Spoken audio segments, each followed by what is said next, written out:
Irrigation, how much and how often?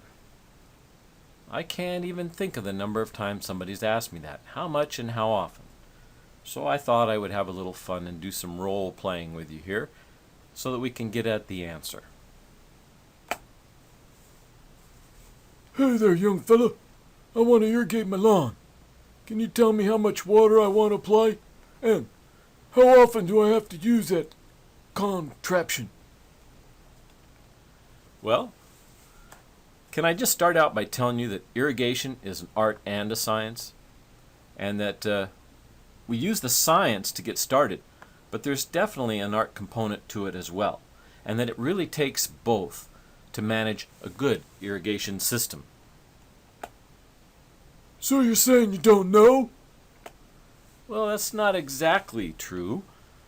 What I can tell you is that the amount of water needed equals the evapotranspiration rate, or at least pretty close to it. The amount of water that is needed by a plant is the sum of the amount lost through evaporation of moisture at the soil surface and transpiration of water through the plant. We can also take a look at that in inches.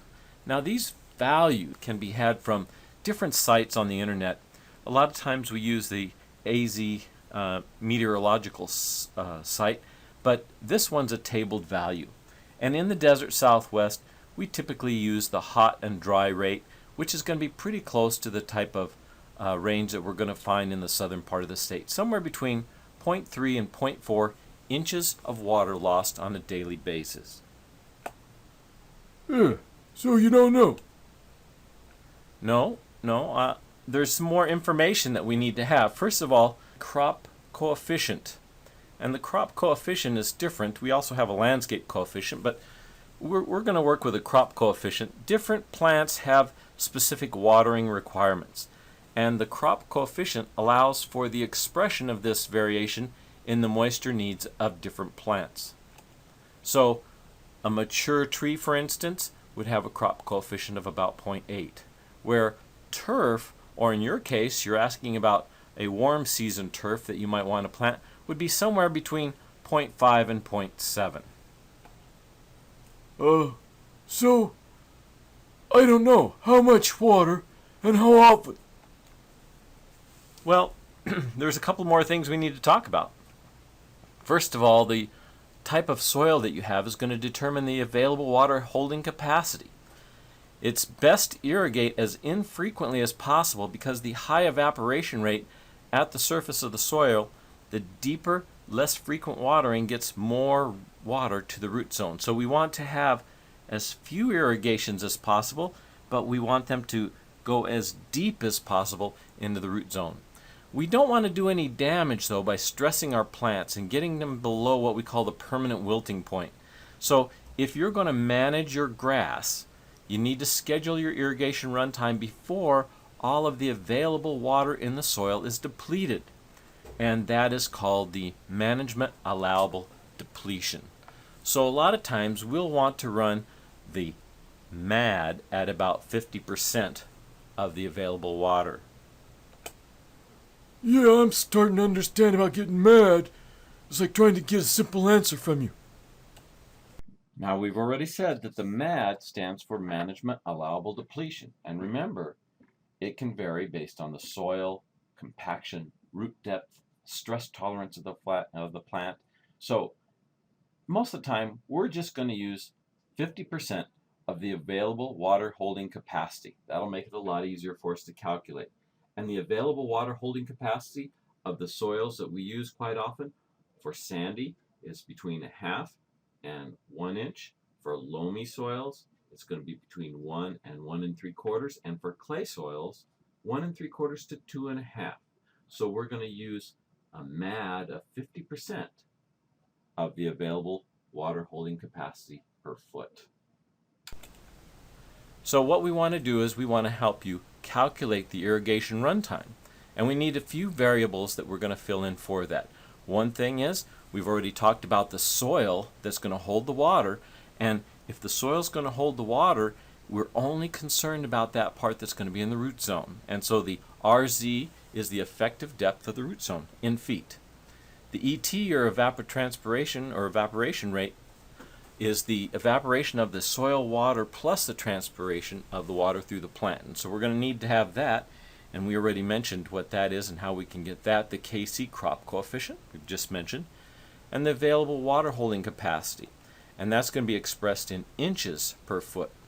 The other thing we said we need is the MAD, which is the management allowable depletion, and in most applications a MAD of about 50% will sustain a healthy landscape. The other thing we need is the precipitation rate, and the precipitation rate is the depth of the water per unit of time. So now this one, sometimes you kind of look ahead and say, okay, what am I going to be doing with this, and how much am I going to put on so that we can determine precipitation rate. But a lot of times that's given to you by the system. The other thing is the application efficiency, which is a measure of the overall efficiency of the sprinkler system. And of course we have an application efficiency for drip as well.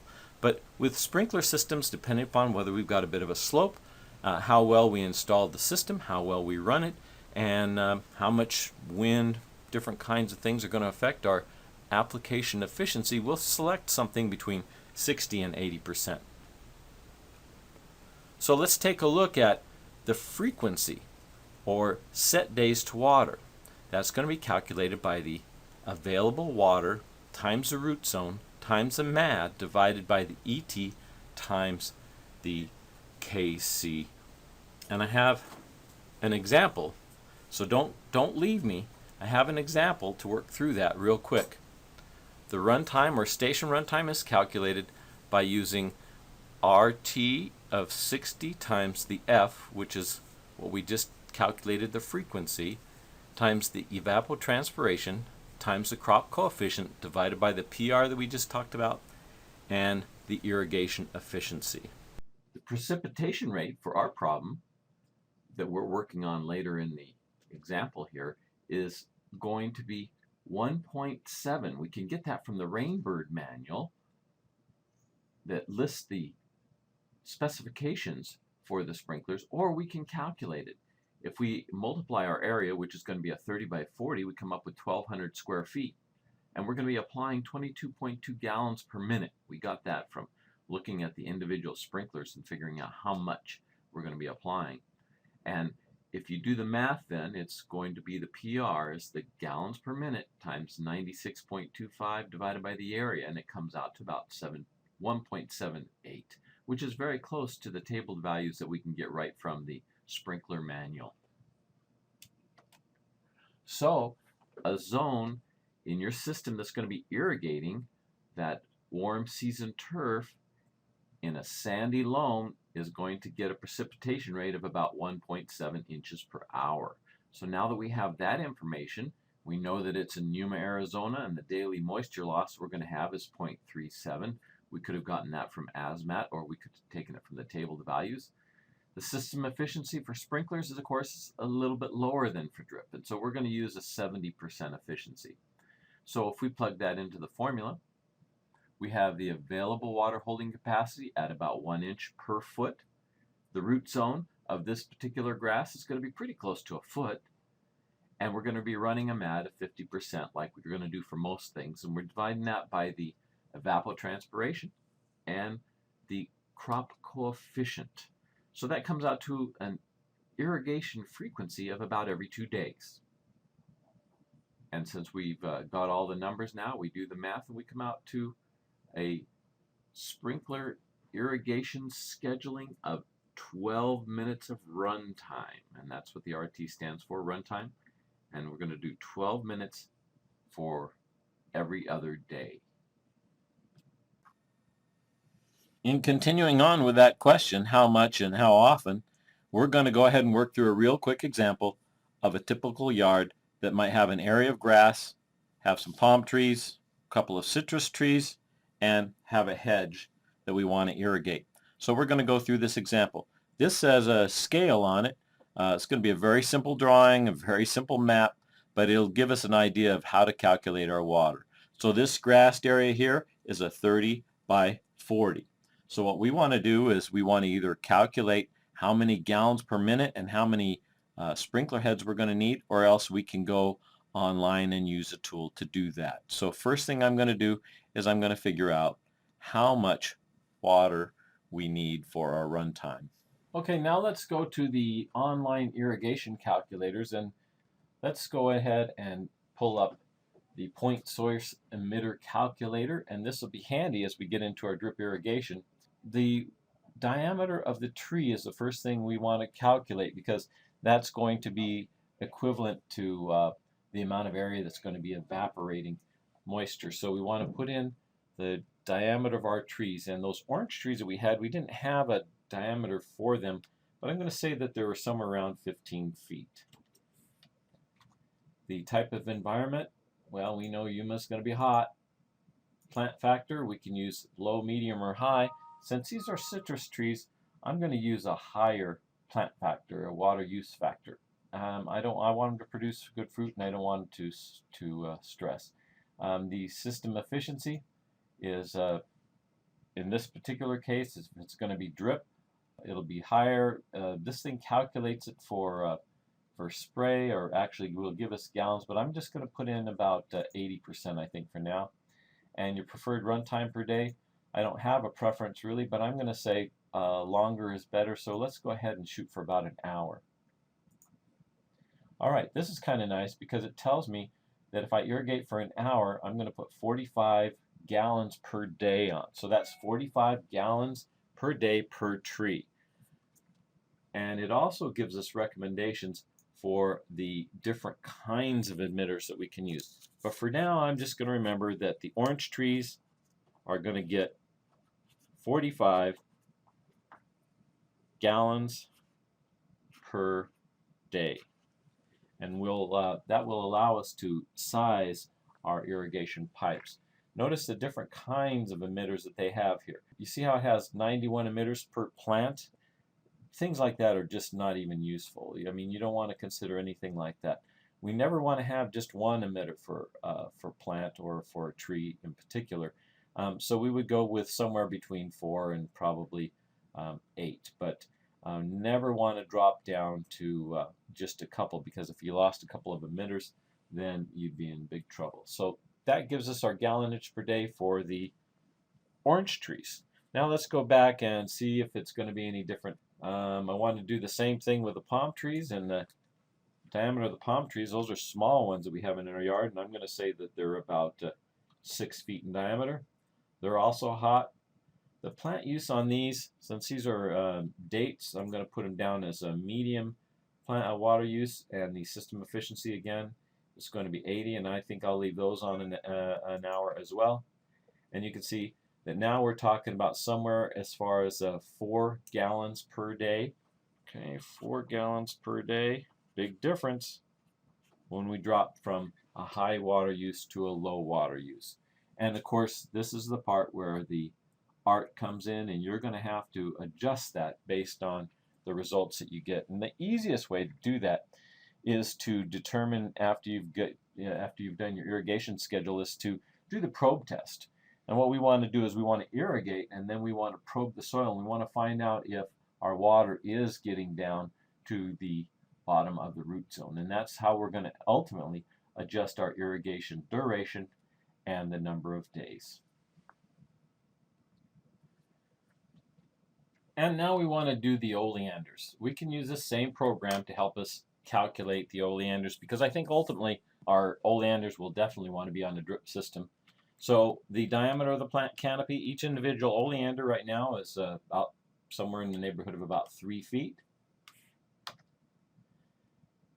Here again, the environment is hot. Plant water use, I'm going to say, we're going to keep this one pretty low because it's just a hedge.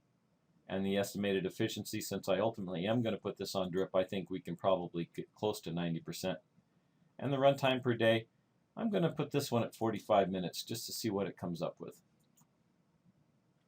All right, so now you can see it uses about somewhere in the neighborhood of about 0.3 gallons per day.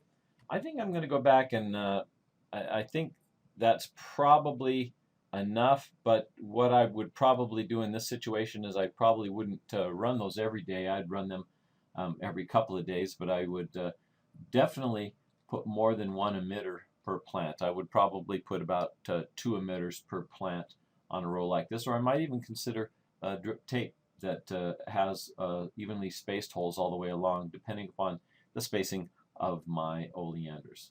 We're going to go with that, and that's 0.31 gallons per day per plant. And now I think we actually have enough information that we can go back and finish doing our plan. And we can actually take a sprinkler and we can look at it. And if we look at this one, it's a little hard to see in this close, but you can see that the pressure at, let's say 55 psi here at the end is going to give us a flow rate of 3.25. So we can use something like that. This is a gear sprinkler, or I have the manual out here for Rainbird. And I think maybe I would just soon use a pop-up. And a pop-up, we can just use a very simple table like this to give us an idea of what we might want to look at.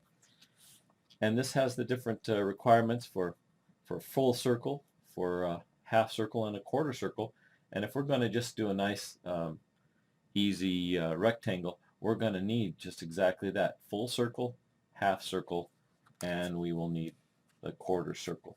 And I think you can see that if we are running about a 15, well, let's say we run a 30 psi pressure, we're going to be putting out about a 1.83 inches per hour, and the flow rate's going to be just about a gallon per minute.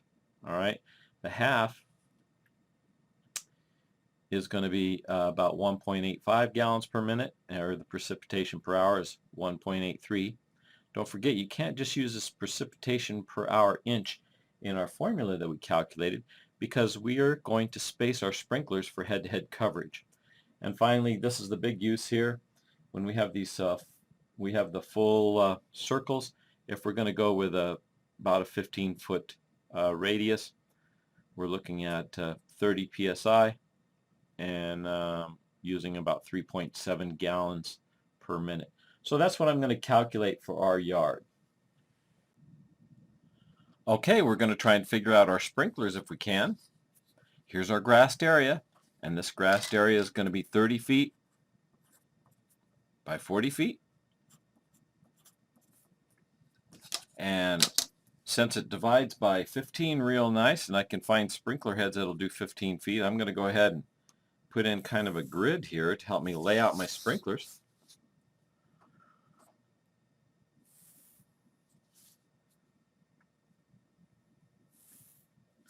All right, so I've got approximately 15 feet grids here. This one, since it's 40 feet, it doesn't come out to exactly 15. It's probably somewhere around 13 and a half feet.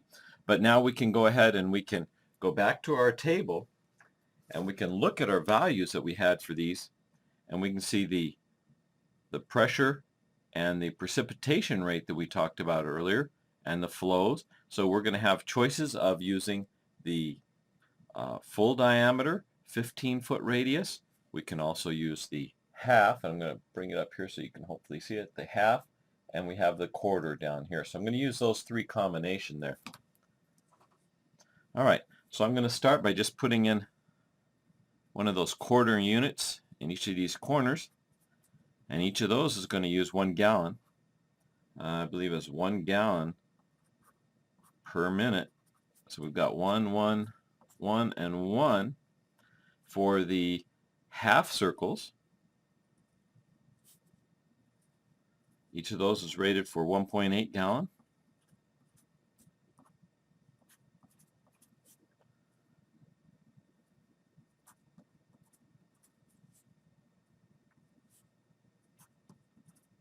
And then, of course, we have a couple of those over here on the ends. All right, and that only leaves us with 2 of the big full 15-foot radius sprinklers, and those are each rated for 3.7 gallons per minute. All right, now we can see that we've probably got this thing done up about right. Let's just draw in our nice little irrigation line. So this sprinkler head is going to irrigate to the other head, so that's head-to-head coverage. That's great. We have the corner unit here, and that corner unit is going to do something about like this. So is this guy here, and then this guy is head-to-head coverage. He goes clear over here, right? And he's going to go clear over to the next head. And I think you can see that this pattern just repeats itself. So we have head-to-head coverage. We can add up our gallonage. We're looking at 1.8, 1.8. So this is about 5.6 gallons over here. We've got 11 here, and we've got another 5.6 here. So as we calculate how we're going to divide this up, we can't get this all from our 16 gallons. Remember, we have 16 gallons available, and we had a PSI of 60. So pressure drop is not going to be our problem here, but the gallonage is. We're not going to be able to get out of this 1-inch line. We're not going to be able to get this because we've got 11, 5.6, and 5.6. So that gives us a total of about 22.2 gallons. We can't get that on this circuit, so we've got to divide it in half somehow. And it doesn't really matter how we do it. We can divide it in half this way. So it looks like if we add these across, we've got 1.8, 3.7, 1.8. That comes out to about 7.3. We do the same thing down here, and that comes up to 3.8. So if we add these two zones together, it's going to give us 11, 11.1. So it's going to give us 11.1, a little over 11 gallons per side. And so that'll be fine. We're going to run with that. All right, now that we've determined we need 2 zones for our sprinklers, I think we're ready to go ahead and lay this system out. Calculating the number of gallons per minute that we needed for the rest of the things, we decided that we needed about 45 gallons per day for the citrus trees, that we needed about 4 gallons per day for each of these palms, and that the oleanders down here, we're only going to use about 0.4 or somewhere in that neighborhood, 0.37 maybe. So if you lay out the drip system now, you know that this is 4, 4, and 4. The palms are going to be on a different watering sequence than the hedge, and then the citrus trees, and then the grass. So we really have got here 2 zones for the grass, one for the citrus over here, one for the palms, and one for the hedge. And so the easiest way to lay this out would be to do a separate zone for each. So we're just going to do that. Let's make sure we can do this now. I already know, because it's a drip system, we can put an awful lot of emitters on one system.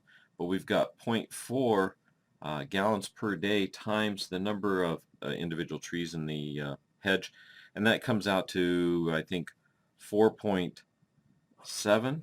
All right, 4.7 gallons per day. Now, is it going to exceed our 16 gallons per minute? Of course, we divide that by 60, and when we do, this comes out to very, very low, less than 1 gallon per minute. The citrus trees, on the other hand, they're going to use a little bit more, 45 gallons per day. That means that this whole area here is going to be about 270 gallons per day divided by 60. Since we're going to run the system for about an hour, that comes out to about 4.5 gallons per minute. You know, so that's not going to be a problem either, since we've got 16 gallons per minute capacity. Then the last one of the palms, and I think you can see that those are going to be pretty low as well. For the palms, 12 gallons per day divided by 60. And that comes out to something also very low, probably in the neighborhood of about 0.2 gallons per minute. All right, so how are we going to lay this out? Well, we've got our point of connection over here. So we're just going to go ahead and lay out our valves. And since I've got zone number 1 over here close to the oleanders, I think I'm just going to do that, and I'm going to run it out here close to the oleanders. And we can go ahead and put our drips on there. So I'm going to just run them right out here. something along this line here. And remember, when we select those emitters, we're going to make sure that we have at least 2 emitters for each bush, because we don't want to take a chance at losing something because we have a plugged emitter, especially with oleanders. You know, as they grow and bush out, sometimes it's hard to see what you've got under there. So I think that'd be the safest thing to go. We're also going to run zone number 2 now, and zone number 3. I think those are going to be our zones for the grass, and we'll just run right up here, and we're going to connect. Let's see, we decided we're going to do it in half, didn't we? So if we're going to do it in half, let's just go ahead and come up here with this guy. We're going to run him right in here. Trying to make nice, neat lines. It's not easy, you know. And we're going to come up here. And since we've got this divided, we just need to come up here, and we're going to branch into these guys here, and maybe we'll do something like this. And then, of course, these guys are going to branch in this direction so that we can get half of them in there. Like this. Like this. Like this. You can lay it out any way that makes sense to you.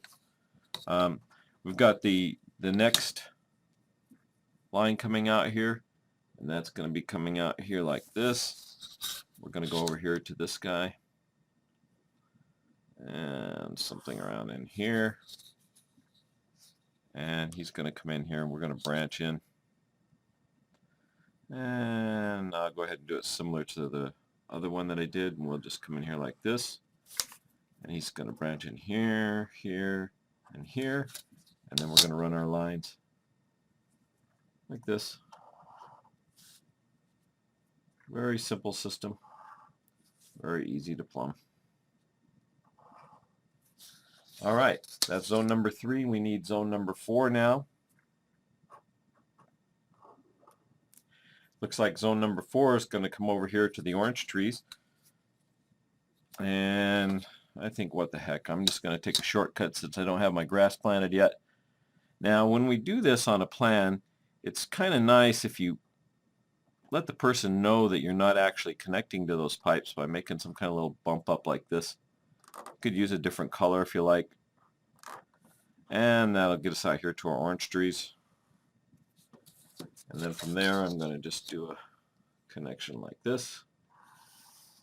And remember, for the orange trees, we're going to use a much larger emitter, and we're going to use more emitters, and we're always going to place those out here at the drip line, aren't we?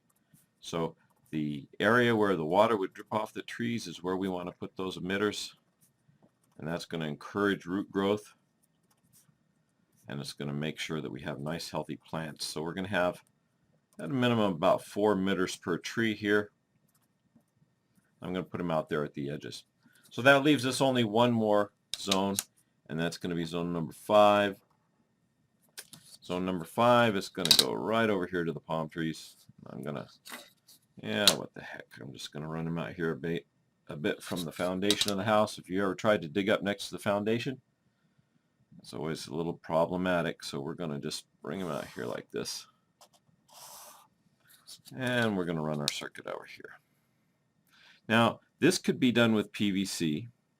It could be done with probably blue stripe or anything else.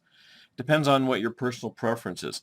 One thing that I would caution you to think about is that as you're laying this out, think about future expansion. Have you got room for a future expansion?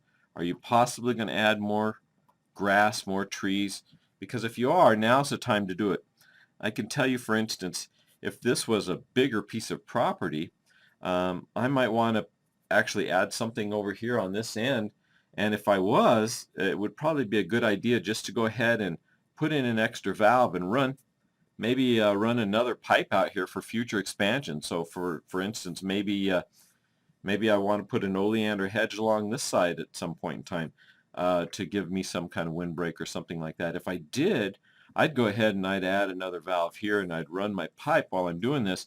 You know, I can run an extra piece of pipe in this trench coming along here while I have this dug out, and it's only going to cost me, let's see, this is 10, 50, 60 feet. This is probably only going to cost me somewhere in the neighborhood of about $20 to run an extra piece of pipe in the trench at the same time. And if I ever needed to do anything different, or I had a problem, I could come in here and tap in here, and I'd be all set to go and ready to ready to add another circuit. So I hope that was helpful.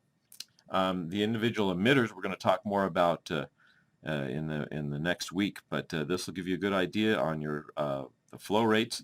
The next step you would do is to make sure that you don't have too much pressure loss in any of these lines. But I recommend that you probably just use all 1 inch in this particular drawing because we've got a 1 inch supply here, and so to make it easier I'd run 1 inch, even though that's way oversized for these pipes. It's so much easier if all of your fittings and everything is 1 inch. You're going to save yourself a lot of time and effort. Hope that's helpful.